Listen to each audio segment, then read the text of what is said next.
A Hell's Angels asked single mom Waitress to spar for fun.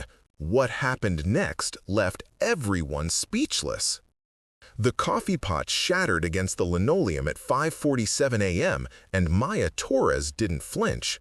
She'd been awake for 31 hours straight, working the graveyard shift at the Canal Street diner, her daughter's fever medicine receipt still folded in her apron pocket next to the eviction notice.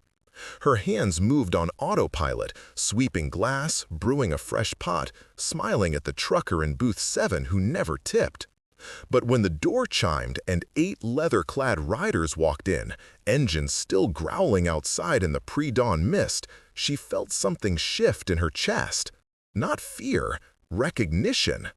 The lead rider had a scar across his knuckles that looked like her father's, and when he sat down at the counter, his patch read Hawk beneath the skull and wings. He ordered black coffee and said nothing for 10 minutes, just watched her work with eyes that had seen too many roads and badly. Then he spoke, voice like gravel under tires. "You move like a fighter." Maya's hand froze mid-wipe. Nobody had called her that in 6 years, not since the accident, not since everything fell apart. Wait, before the next ride begins. If this story already hit you right in the chest, tell us where you're watching from. To ride with the Brotherhood through the next promise, loss, or redemption, subscribe and join the club. Engines up, back to the road. The words hung in the diner's fluorescent hum like smoke. Maya set the coffee pot down carefully, her reflection warped in the chrome napkin dispenser. Hawk hadn't moved, but the 7 riders behind him had gone still, a silence that felt like waiting. "I don't fight anymore," Maya said, her voice steadier than her hands. Hawk took a slow sip of coffee, set the cup down with deliberate care. "Didn't ask if you did, asked what you move like." Outside, the sky was turning from black to bruised purple, the kind of dawn that promised heat and hard choices. Maya had been on her feet for 14 hours, her lower back screaming, her daughter Lily asleep at her sister's place across town. She had $300 in her bank account, rent due in 5 days, and a car that needed new brakes she couldn't afford. She had no time for whatever this was. But she also had a memory, sharp as broken glass. Her father in the garage behind their old house, wrapping her hands in tape, teaching her to pivot, to breathe, to hit like she meant it. Before the cancer. Before the bills buried them. Before she learned that fighting never solved the problems that mattered. "I knew a Torres once," Hawk said, still watching her with those road-worn eyes. "Fought out of a gym in San Pedro, light heavyweight, had a daughter who could have gone pro if she'd wanted." Maya's chest tightened. That was a long time ago. Time doesn't change what's built into your bones. Hawk pushed his coffee cup aside and folded his scarred hands on the counter. "I run a club, not the kind that throws money at problems or plays at being tough. Real thing. We take care of our own, and we don't forget where we came from." He paused, glanced back at his brothers, then returned his gaze to her. "We also train. Every Sunday morning at the warehouse off Canal and 5th. Boxing, Muay Thai, whatever keeps us sharp. And we've got a community fund. Helps people who fall on hard times. Medical bills, rent, car repairs. No strings, just brotherhood." Maya felt something dangerous bloom in her chest. Hope was a luxury she'd stopped allowing herself years ago. "Why are you telling me this?" Hawk smiled, small and sad. "Because I watched you move for 10 minutes, and I see someone who's still fighting, just not in a ring. And because Tommy Torres was a good man, who taught me to throw a left hook when I was 17 and stupid, saved my life that night in his way." I never got to pay him back. The name hit her like a fist to the solar plexus. Maya had to grip the counter to stay upright. Her father had been dead for 7 years, his gym sold to pay for treatments that didn't work, his legacy scattered like ash on the highway. She'd thought that part of her life was buried. "He never mentioned you," she said, her voice barely above a whisper. "Wouldn't have. I was nobody then, just another punk kid who thought violence made him strong."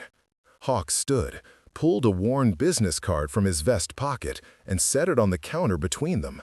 "But your old man showed me different. Taught me that fighting was about discipline, protection, knowing when to swing and when to walk away." The card was plain white with a phone number and an address, no name, no logo, just coordinates for the lost. "Come spar with us on Sunday, Hawk. Just one round, for fun. See if you remember what it feels like." He dropped a $50 bill next to the card, more than enough to cover 8 coffees. "And if you need that community fund before then, you call that number. Tommy's daughter doesn't go hungry, not while I'm still riding." Then he was gone, his brothers moving like shadows behind him, the door chiming, engines roaring to life in the parking lot. Maya stood alone in the diner as the sun broke over the canal, holding a stranger's business card and a memory of her father's voice. "Fighting's not about anger, mija. It's about standing up when everything in you wants to fall." She looked at the eviction notice in her apron, then at the card in her hand. The shift didn't end for another hour, but for the first time in years, Maya Torres felt something she'd almost forgotten: the weight of a choice that might actually matter. The warehouse was exactly where Hawk said it would be, tucked between a tire shop and an abandoned grain silo, the kind of place you'd drive past 100 times without noticing.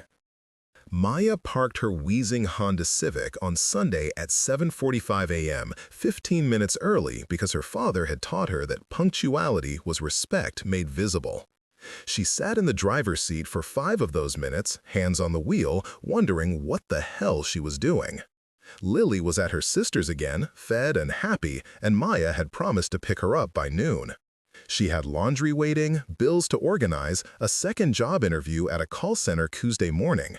She didn't have time to spar with strangers in a warehouse, didn't have the energy to pretend she was anything more than a single mother barely keeping her head above water. But the card was in her pocket, and the $50 Hawk left had bought her daughter's medicine and 3 days of groceries. And some part of her, the part that still remembered her father's garage, the smell of leather and liniment, the rhythm of fists on a heavy bag, needed to see what this was. She got out of the car. The warehouse door was propped open with a cinder block, and the sound of gloves hitting leather echoed out into the morning. Inside, the space was bigger than it looked from the street. High ceilings, concrete floor, a boxing ring set up in the center under buzzing fluorescent lights. Heavy bags hung from chains, a speed bag rattled in the corner, and a half-dozen men in workout gear moved through drills with the easy focus of people who'd done this 1,000 times. Hawk was in the ring, working mitts with a younger rider whose patch read Knox. Neither of them noticed Maya at first, too locked into the rhythm: jab, cross, hook, slip. Knox was fast, technical, but Hawk was patient, calling out adjustments in that gravel voice. Tighter on the hook, drive through your hips, breathe. Maya watched from the doorway, and it all came flooding back. The footwork, the angles, the way a good fighter could read their opponent's body before the punch even started. She'd been good once, good enough that her father's friends had talked about amateur competitions, about sponsors, about futures that didn't involve clearing tables and counting tips. But then her father got sick, and Maya had a choice: fight for herself or fight for her family. She'd chosen her family. She always would. "You gonna stand there all morning, or you gonna wrap those hands?" Maya jumped. A woman stood beside her, maybe 60, with silver hair in a tight braid and forearms like braided steel. She wore a faded t-shirt that read Iron Sisters MC and held out a pair of hand wraps like an offering. "I'm Joanna," the woman said, her smile warm. "Hawk's wife, also his cut man, his common sense, and occasionally his conscience." She gestured toward a bench against the wall. "Come on, let's get you ready." Maya found herself following, her feet making the decision before her mind caught up. Joanna sat her down and took her hands with surprising gentleness, unwinding the wraps with practiced efficiency. "Haven't done this in a while," Maya said, trying to keep her voice steady. "Hands remember what the heart forgets." Joanna started wrapping Maya's left hand, the fabric tight and secure between her knuckles. "Hawk told me about your father, Tommy Torres. He was one of the good ones. You knew him?" "Met him once, years back. Hawk dragged me to his gym when we were just dating, wanted to prove he could still throw down." Joanna laughed, soft and fond. "Your dad put him on his ass in about 30 seconds, then bought him a beer and told him that real strength was knowing when not to fight." She finished the left hand, started on the right. "Hawk never forgot that. Built this whole place on that lesson." "What is this place?" "Exactly what it looks like. A gym, a club, a family." Joanna tied off the wraps, tested the tension with her thumbs. "We've got riders from 6 different clubs who train here. Hell's Angels, Iron Horsemen, Desert Ghosts, even a few Sons of Silence." Outside these walls, they've got their colors and their codes. In here, we're just people, trying to stay strong for the ones we love. She stood, gestured toward the ring where Hawk had finished his round with Knox. The younger man was breathing hard, grinning, and Hawk clapped him on the shoulder like a proud father. "Come on," Joanna said. "Let's see what Tommy taught you." Maya climbed through the ropes, and the world narrowed to the canvas beneath her feet. The ring smelled like sweat and rosin, and her wrapped hands felt foreign and familiar at the same time. Hawk stood across from her, mitts on, patient. "We're gonna start easy," he said. "Just combinations. Jab, cross, hook. Nothing fancy. I want to see how you move." Maya nodded, bouncing on her toes, finding her stance.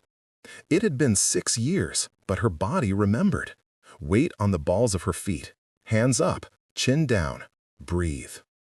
"Whenever you're ready," Hawk said. She threw a jab, tentative, testing. It landed on the mitt with a soft pop. "Again," Hawk said, harder. Another jab, more committed this time. Then a cross that snapped her hips forward and drove through her shoulder. Hawk's mitt absorbed it clean, and he nodded. "Good. Now put them together. Jab, cross, 10 times. Maya moved, and with each punch, the years fell away. Her father's voice in her head. "Step into it, mija. Make them respect your space." The rhythm built, jab, cross, and her breath found the pattern. In through the nose, out with the punch. By the 5th combination, she was sweating. By the 10th, she was smiling. "There it is," Hawk said, grinning behind the mitts. "You still got it." Around the ring, the other riders had stopped their own training to watch. Knox leaned against the ropes, eyes wide. Joanna stood by the corner, arms folded, her expression unreadable. Maya felt their attention like heat, but it didn't make her nervous. It made her remember what it felt like to be seen, not as a waitress, not as a struggling mother, but as someone who could stand and deliver. "Let's add movement," Hawk said. "I'm gonna circle, and I want you to cut the ring. Don't let me get away from you. Same combinations." They moved, and Maya's footwork kicked in, angling, pivoting, staying in range. Hawk circled left, and she cut him off with a quick jab, cross, hook that made the mitts crack. He circled right, and she was there again, faster now, her breath even, her mind clear. "Beautiful," Hawk said, still moving. "Now let's see your defense. I'm gonna throw a slow hook at you. I want you to slip it and counter. Ready?" Maya nodded, her heart pounding. Hawk telegraphed the hook, slow and wide, and Maya's body reacted before her brain. She slipped inside, felt the air move past her head, and fired back a cross that landed clean on his mitt. Time slowed. Her father's garage, the smell of leather, the sound of her own breath. "Again," Hawk said, and they did it 10 more times. Slip, counter, breathe. Slip, counter, breathe. Each rep cleaner than the last, until Maya felt like she was flying. When they finally stopped, Maya was gasping, her legs shaking, her face flushed.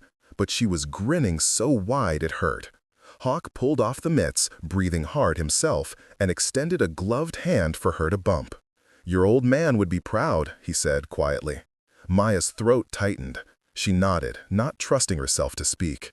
Knox climbed into the ring, practically vibrating with energy. "That was insane! You train somewhere? You fight amateur?" "Long time ago," Maya managed. "Different life." "Well, you should come back," Knox said. "We do this every Sunday.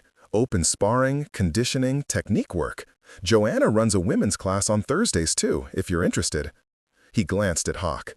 "Right, boss." Hawk nodded slowly, his gaze steady on Maya. Doors always open, no pressure. But if you want a place to train, to remember who you were before life got heavy, this is it. Maya looked around the warehouse, at the riders cooling down by the heavy bags, at Joanna, who was smiling like she knew a secret, at the ring beneath her feet, scuffed and honest, a place where sweat mattered more than money.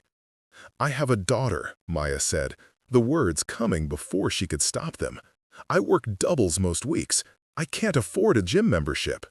"Didn't ask you to pay," Hawk said. "Told you, we take care of our own. You're Tommy's daughter. That makes you family." Something broke open in Maya's chest, and she had to look away to keep from crying. She'd spent 6 years carrying everything alone, convinced that asking for help was the same as failing.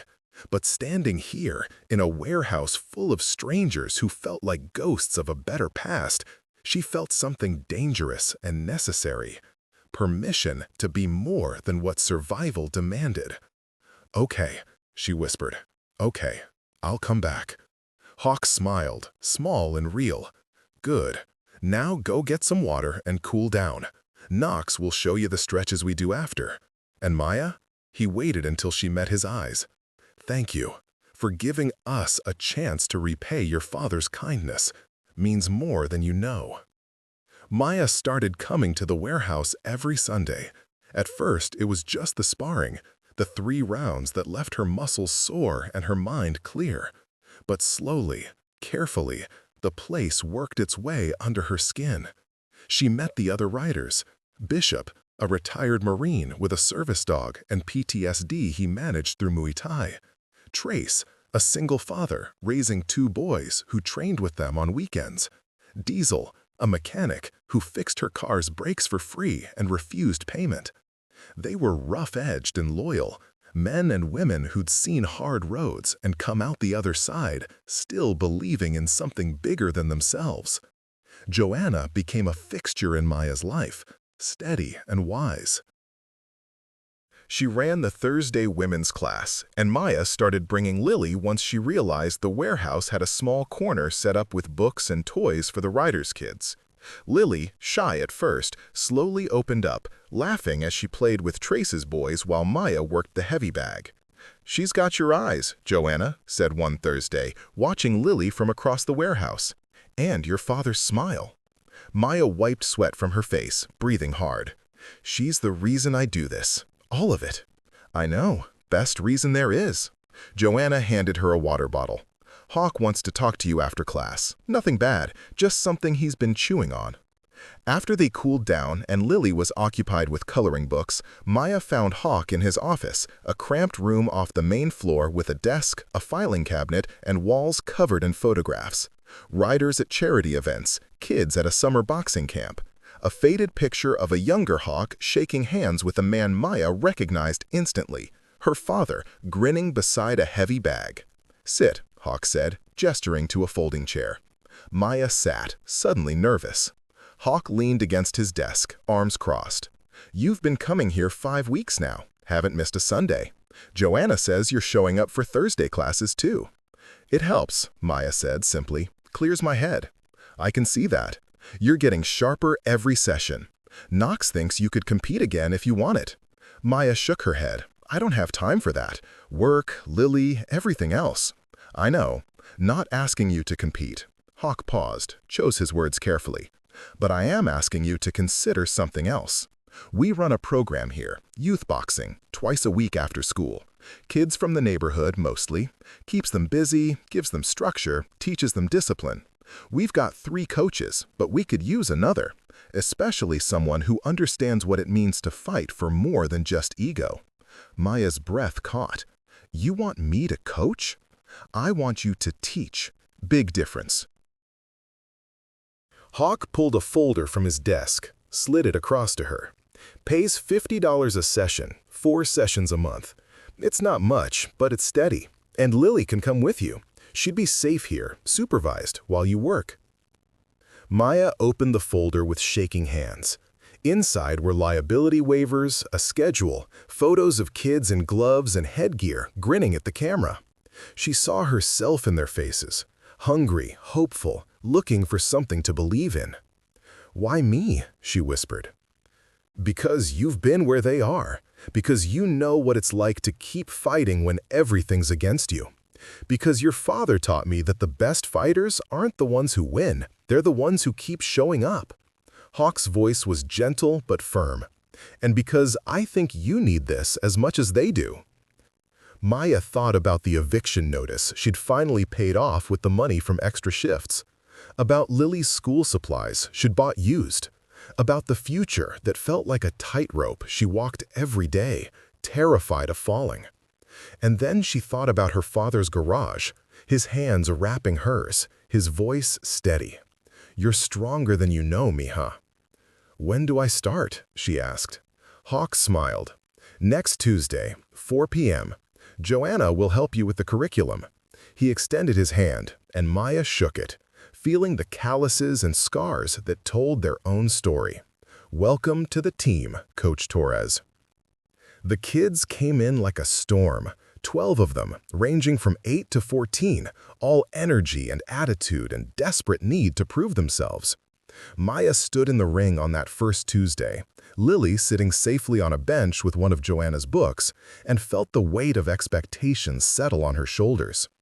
"All right, listen up," Maya said, loud enough to cut through the chatter.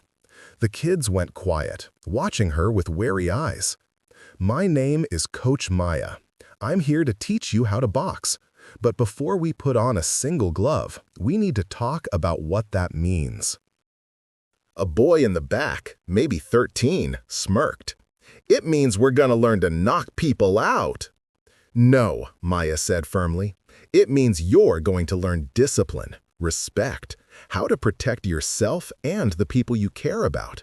Boxing isn't about hurting people. It's about being strong enough that you don't have to."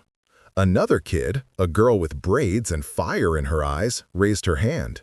"My brother says fighting's for thugs." "Your brother's wrong," Maya said. "Fighting's for survivors, for people who refuse to stay down. But there's a difference between fighting smart and fighting stupid. I'm here to teach you smart."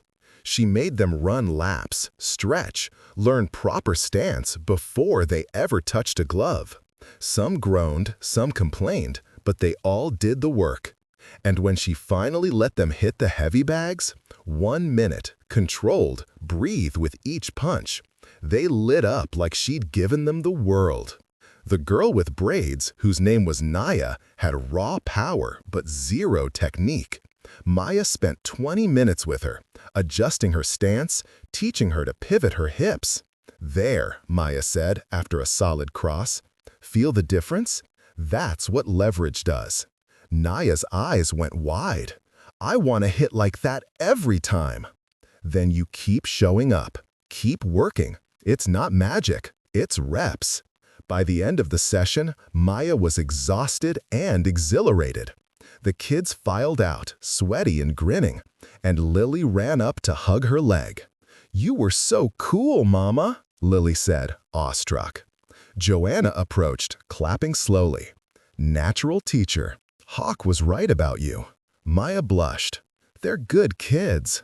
"They are, and they need what you're giving them." Joanna glanced toward the office where Hawk was visible through the window, talking on the phone.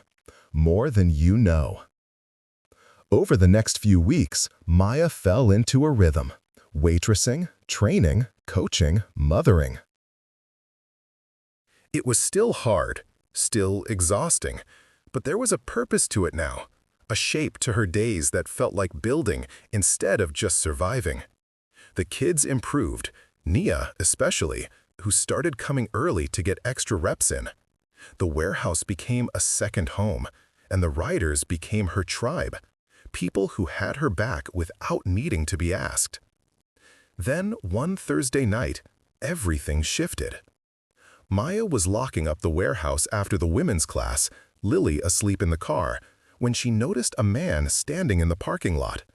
He was older, maybe 50, with a gray beard and a leather jacket that didn't match any club she recognized. He stood by a black motorcycle, watching the building with an expression Maya couldn't read. "Can I help you?" she called, keeping her distance, her phone ready in her pocket. The man turned, and something in his face made Maya's stomach drop. He looked like he was carrying a weight that could break bones. "You Maya Torres?" he asked, his voice rough. "Who's asking?"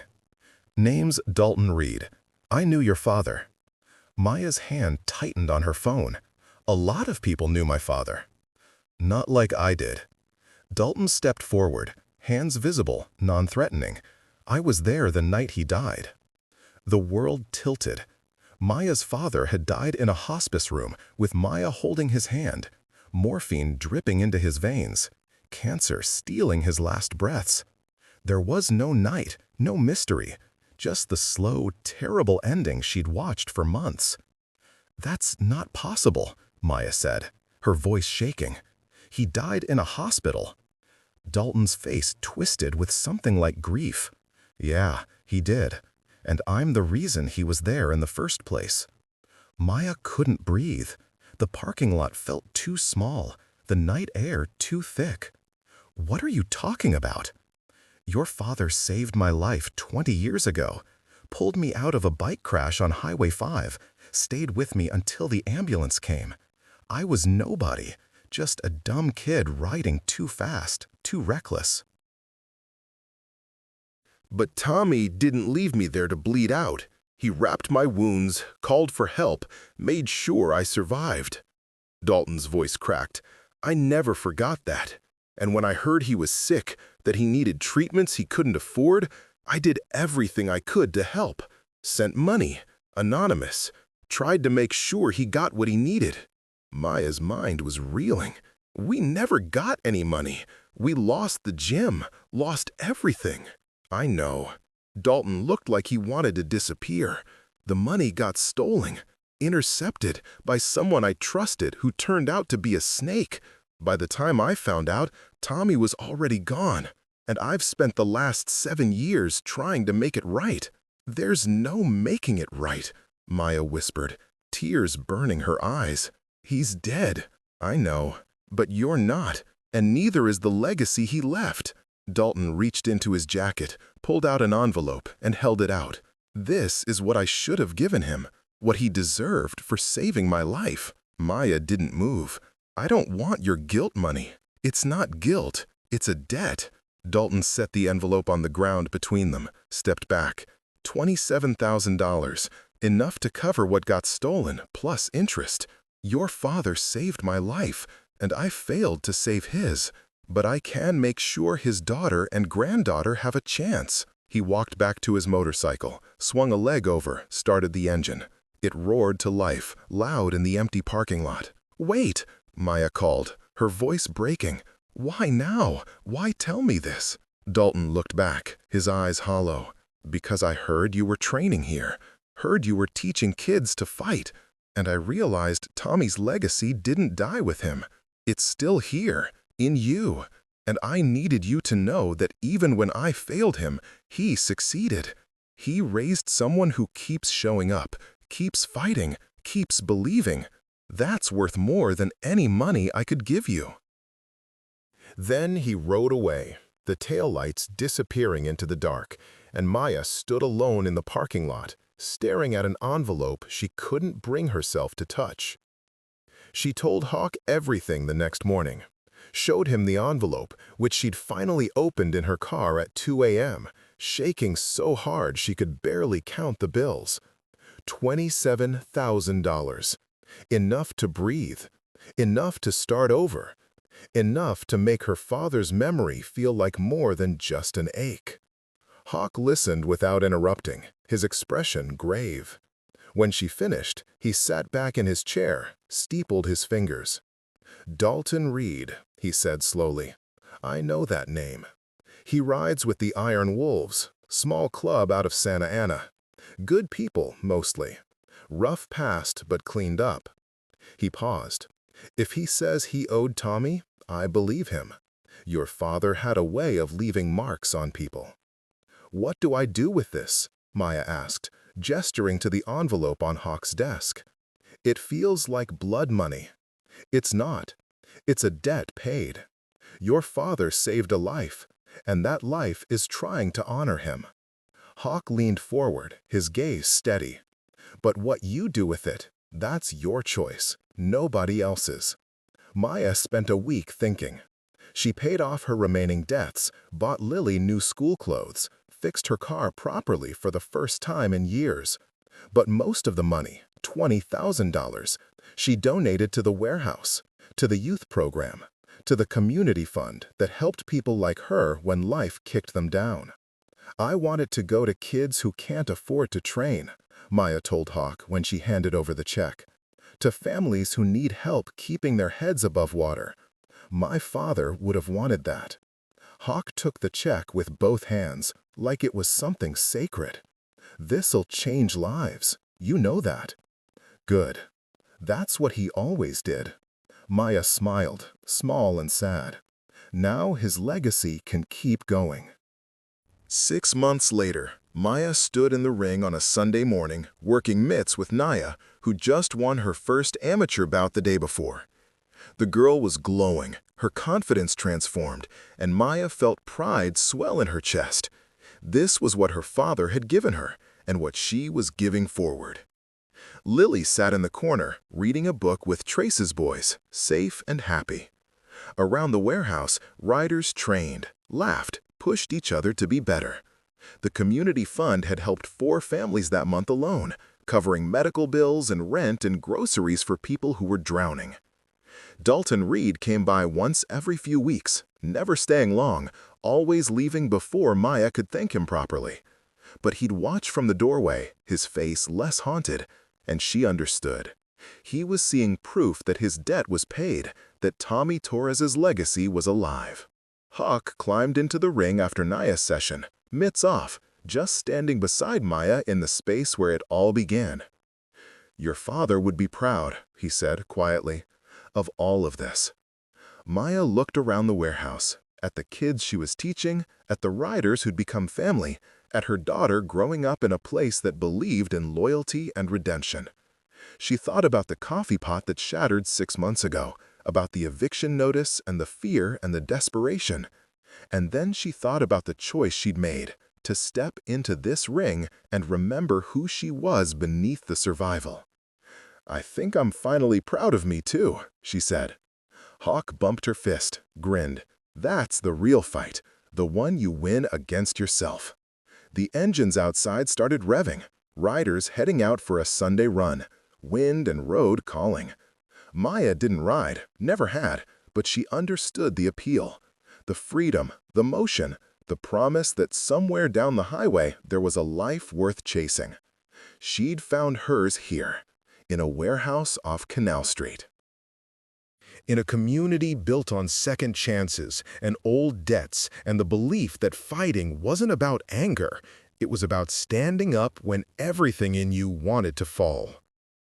Her father's voice, clear as morning, "You're stronger than you know, mija." Maya smiled, wrapped her hands, and got ready for the next round. There was always a next round, and she wasn't afraid anymore. The road stretched out ahead, full of promise and pain and the family you chose when blood wasn't enough. And Maya Torres, single mother, waitress, coach, fighter, she was ready to ride it to the end. 3 years passed like chapters in a book written in sweat and chrome.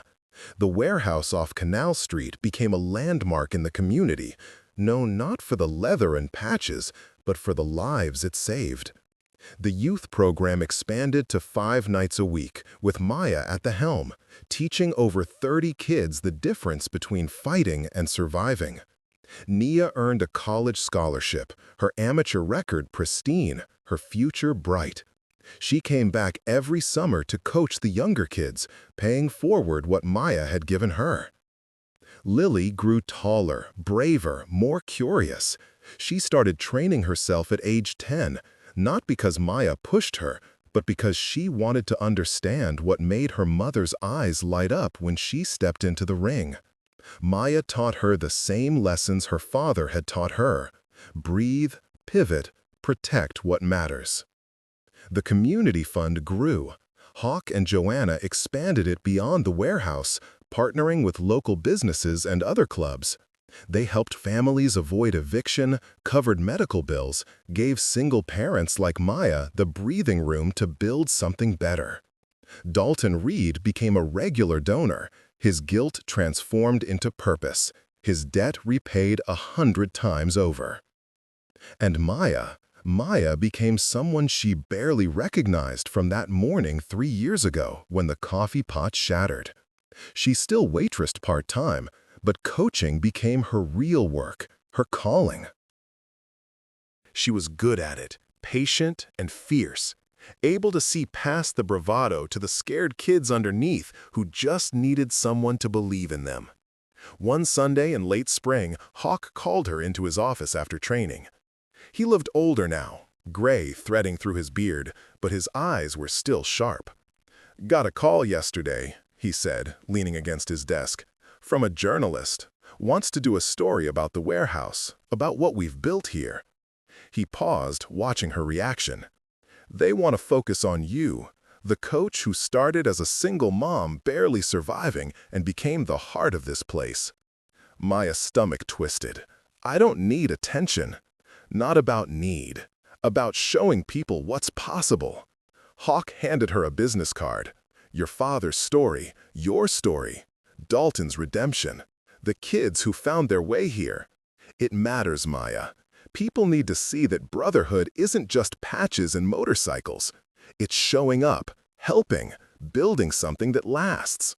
Maya took the card, turned it over in her hands. "What if I'm not ready?" "You've been ready since you walked through that door 3 years ago. You just didn't know it yet." Hawk smiled, warm and proud. "But it's your choice. Always is." Maya agreed to the interview. The journalist, a woman named Kara, who rode with an all-women's club out of Long Beach, spent 2 weeks at the warehouse. She watched Maya coach, interviewed the kids, talked to Hawk and Joanna and Dalton. She listened to stories of transformation, of boys who'd been headed toward gangs finding discipline in the ring, of girls learning to stand tall, of parents like Maya who discovered that strength wasn't about carrying everything alone. When the article published, it went viral. National outlets picked it up. Donations poured in. Other clubs reached out, wanting to start similar programs. Maya's phone rang constantly with offers, speaking engagements, partnerships, opportunities she'd never imagined. But the most important call came on a Tuesday evening, just after she'd finished coaching. The voice on the other end was older, shaky, but kind. "Is this Maya Torres?" "Yes, who's this?" "My name is Helen Reed. I'm Dalton's mother." A pause, heavy with emotion. "I just read the article. I wanted to thank you." Maya's throat tightened. "Thank me? For what?" "For giving my son his life back. He's told me about your father, about the debt he carried, about how he tried to make things right. But until I read that article, I didn't understand how much it meant to him, how much you and that warehouse saved him from drowning in guilt." Helen's voice cracked. "You gave him a purpose, a family, a reason to keep riding. And as his mother, I can't tell you what that means." Maya had to sit down, tears streaming down her face.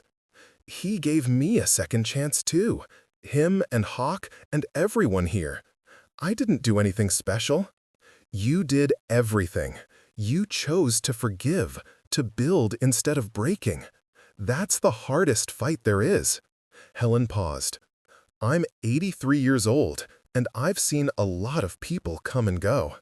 But what you're doing at that warehouse, teaching those kids, helping those families, that's the kind of legacy that outlives us all.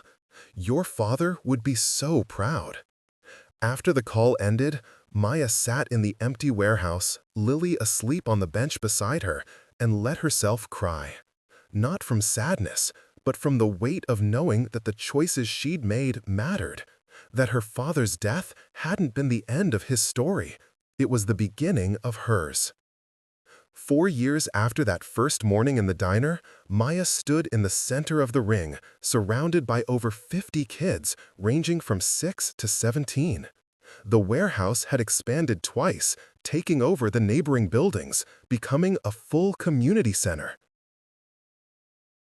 There were boxing classes, Muay Thai, Jiu-Jitsu, a tutoring program, a food bank, and a mental health resource center staffed by volunteers who understood that healing came in many forms.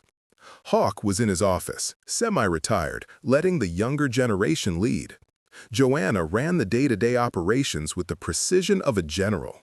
Dalton Reed was on the board of directors, using his decades of writing connections to bring in support from clubs across the state.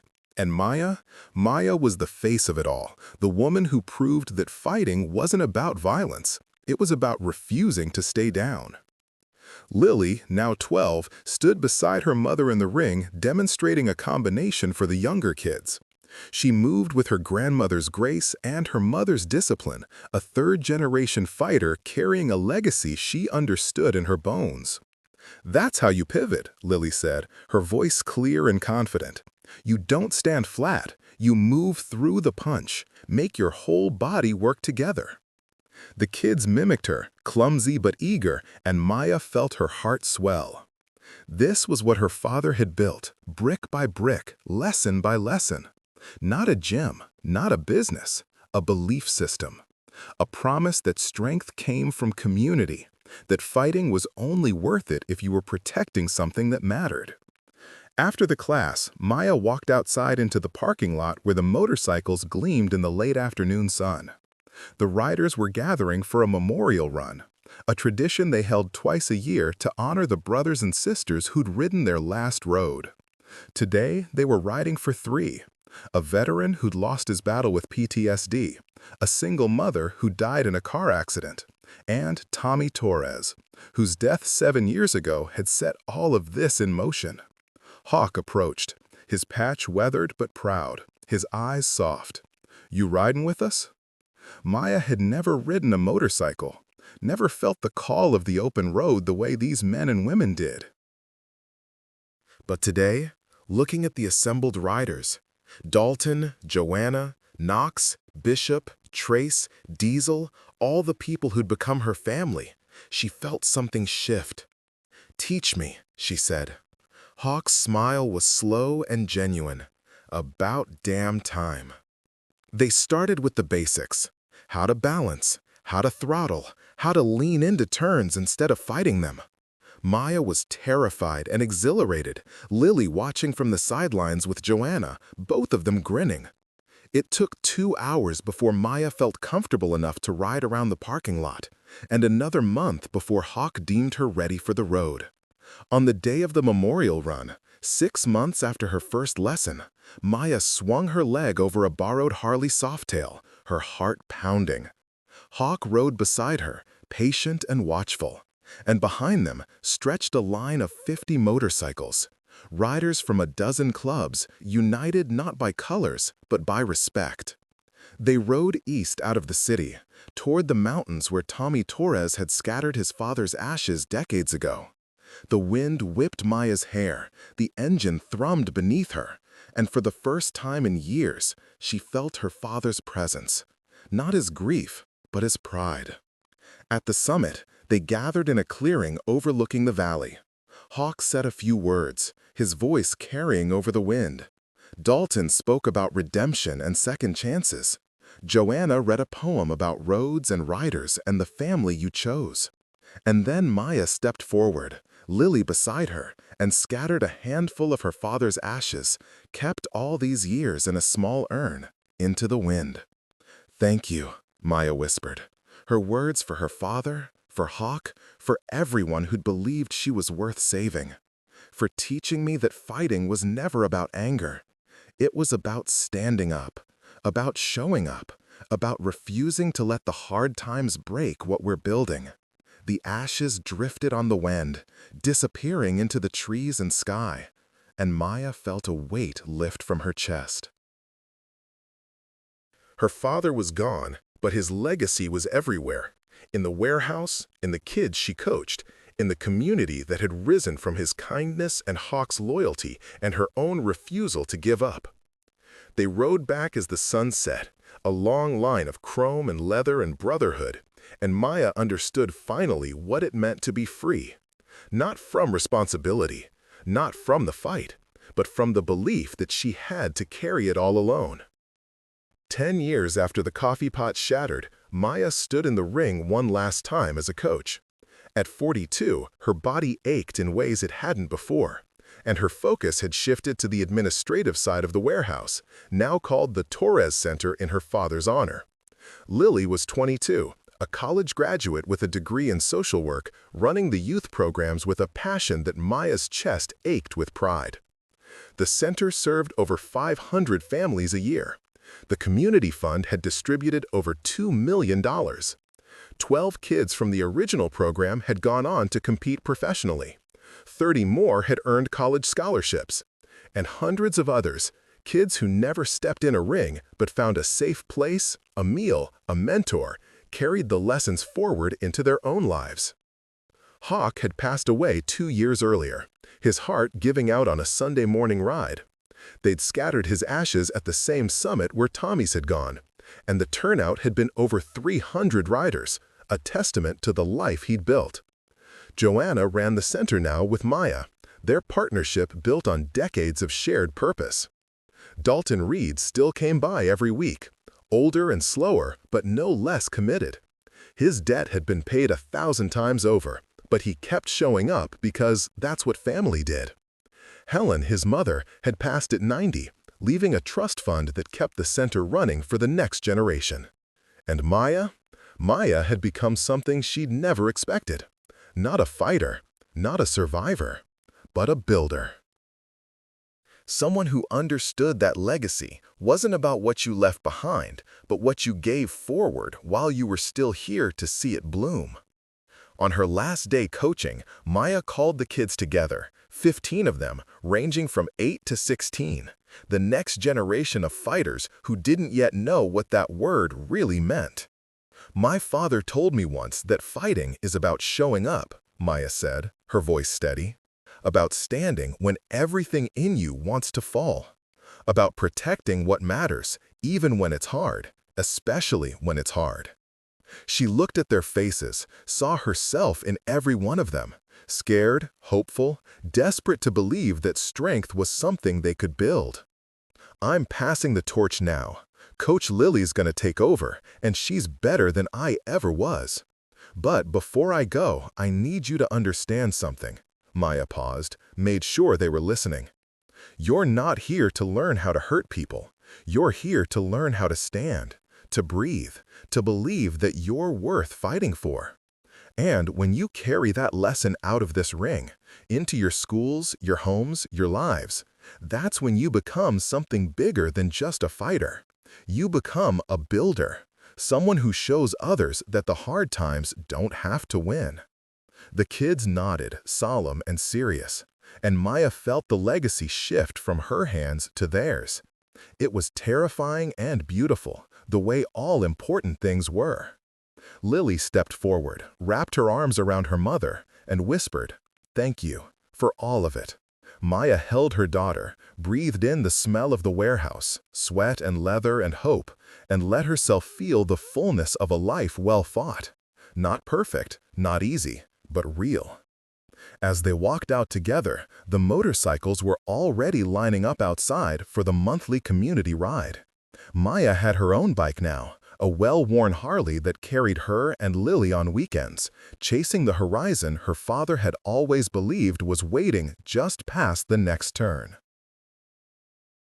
The engines roared to life, a symphony of chrome and purpose, and Maya swung her leg over her bike, her daughter behind her, the road stretching out ahead. She didn't know where it led, but she knew who she was riding with, and that was enough. Hawk's voice, a memory carried on the wind. Real strength is showing up. Everything else is just noise. Maya hit the throttle, and they rode into the golden light of a Sunday morning, the brotherhood behind them, the future ahead, and the weight of her father's legacy no longer a burden, but a gift. The road was long, the fight was real, but she wasn't alone, and that made all the difference. They started with the basics: how to balance, how to throttle, how to lean into turns instead of fighting them. Maya was terrified and exhilarated, Lily watching from the sidelines with Joanna, both of them grinning. It took 2 hours before Maya felt comfortable enough to ride around the parking lot, and another month before Hawk deemed her ready for the road. On the day of the memorial run, 6 months after her first lesson, Maya swung her leg over a borrowed Harley Softail, her heart pounding. Hawk rode beside her, patient and watchful, and behind them stretched a line of 50 motorcycles. Riders from a dozen clubs, united not by colors, but by respect. They rode east out of the city, toward the mountains where Tommy Torres had scattered his father's ashes decades ago. The wind whipped Maya's hair, the engine thrummed beneath her, and for the first time in years, she felt her father's presence, not as grief, but as pride. At the summit, they gathered in a clearing overlooking the valley. Hawk said a few words, his voice carrying over the wind. Dalton spoke about redemption and second chances. Joanna read a poem about roads and riders and the family you chose. And then Maya stepped forward, Lily beside her, and scattered a handful of her father's ashes, kept all these years in a small urn, into the wind. "Thank you," Maya whispered. Her words for her father, for Hawk, for everyone who'd believed she was worth saving, for teaching me that fighting was never about anger. It was about standing up, about showing up, about refusing to let the hard times break what we're building. The ashes drifted on the wind, disappearing into the trees and sky, and Maya felt a weight lift from her chest. Her father was gone, but his legacy was everywhere. In the warehouse, in the kids she coached, in the community that had risen from his kindness and Hawk's loyalty and her own refusal to give up. They rode back as the sun set, a long line of chrome and leather and brotherhood, and Maya understood finally what it meant to be free, not from responsibility, not from the fight, but from the belief that she had to carry it all alone. 10 years after the coffee pot shattered, Maya stood in the ring one last time as a coach. At 42, her body ached in ways it hadn't before, and her focus had shifted to the administrative side of the warehouse, now called the Torres Center in her father's honor. Lily was 22, a college graduate with a degree in social work, running the youth programs with a passion that made Maya's chest ache with pride. The center served over 500 families a year. The community fund had distributed over $2 million. 12 kids from the original program had gone on to compete professionally. 30 more had earned college scholarships, and hundreds of others, kids who never stepped in a ring but found a safe place, a meal, a mentor, carried the lessons forward into their own lives. Hawk had passed away 2 years earlier, his heart giving out on a Sunday morning ride. They'd scattered his ashes at the same summit where Tommy's had gone, and the turnout had been over 300 riders, a testament to the life he'd built. Joanna ran the center now with Maya, their partnership built on decades of shared purpose. Dalton Reed still came by every week, older and slower, but no less committed. His debt had been paid 1,000 times over, but he kept showing up because that's what family did. Helen, his mother, had passed at 90, leaving a trust fund that kept the center running for the next generation. And Maya had become something she'd never expected. Not a fighter, not a survivor, but a builder. Someone who understood that legacy wasn't about what you left behind, but what you gave forward while you were still here to see it bloom. On her last day coaching, Maya called the kids together. 15 of them, ranging from 8 to 16, the next generation of fighters who didn't yet know what that word really meant. "My father told me once that fighting is about showing up," Maya said, her voice steady. "About standing when everything in you wants to fall. About protecting what matters, even when it's hard. Especially when it's hard." She looked at their faces, saw herself in every one of them. Scared, hopeful, desperate to believe that strength was something they could build. "I'm passing the torch now. Coach Lily's gonna take over, and she's better than I ever was. But before I go, I need you to understand something." Maya paused, made sure they were listening. "You're not here to learn how to hurt people. You're here to learn how to stand, to breathe, to believe that you're worth fighting for. And when you carry that lesson out of this ring, into your schools, your homes, your lives, that's when you become something bigger than just a fighter. You become a builder, someone who shows others that the hard times don't have to win." The kids nodded, solemn and serious, and Maya felt the legacy shift from her hands to theirs. It was terrifying and beautiful, the way all important things were. Lily stepped forward, wrapped her arms around her mother, and whispered, "Thank you for all of it." Maya held her daughter, breathed in the smell of the warehouse, sweat and leather and hope, and let herself feel the fullness of a life well fought. Not perfect, not easy, but real. As they walked out together, the motorcycles were already lining up outside for the monthly community ride. Maya had her own bike now, a well-worn Harley that carried her and Lily on weekends, chasing the horizon her father had always believed was waiting just past the next turn. The engines roared to life, a symphony of chrome and purpose, and Maya swung her leg over her bike, her daughter behind her, the road stretching out ahead. She didn't know where it led, but she knew who she was riding with, and that was enough. Hawk's voice, a memory carried on the wind. Real strength is showing up. Everything else is just noise. Maya hit the throttle, and they rode into the golden light of a Sunday morning, the brotherhood behind them, the future ahead, and the weight of her father's legacy no longer a burden, but a gift. The road was long, the fight was real, but she wasn't alone, and that made all the difference.